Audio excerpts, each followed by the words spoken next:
Salam dəyərli izləyicilər. Bu günlər sizinlə Afrika materikini əhatə edən su obyektləri haqqında danışacağıq. İlk öncə onu bilməliyik ki, Afrika materikini iki okeanın suları yuyur. Qərbdən Atlantik okean, şərqdən isə Hind okeanının suları yumaqdadır.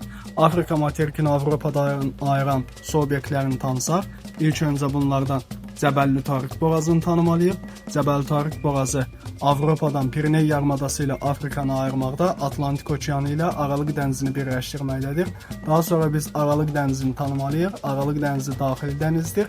Aralıq dənizi üç qitənin Avropa, Asiya və Afrikanın sahillərini yuyaraq Qədim Tetis okeanının qalığıdır.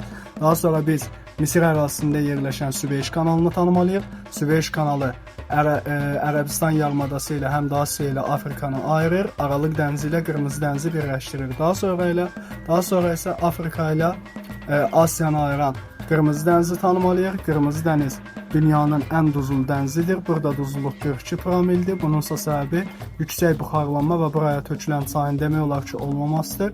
Daha sonra Qırmızı dəniz ilə Ədən körfəzini birləşdirən Bab-əl-Məndəb boğazını tanımalıyıq. Bab-əl-Məndəb boğazı həm də Ərəbistan yarımadası ilə Afrikanı ayırmaqdadır. Daha sonra biz buradan Ədən körfəzini tanımalıyıq. Daha sonra Afrikanın ən böyük adası materik mənşəli olan Madagaskar adası ilə Afrikanı ayıran dünyanın ən uzun boğazı Mozambiki tanımalıyıq və 4 yarımkürədə yerləşən Qvineya körfəzini də biz buradan tanımalıyıq.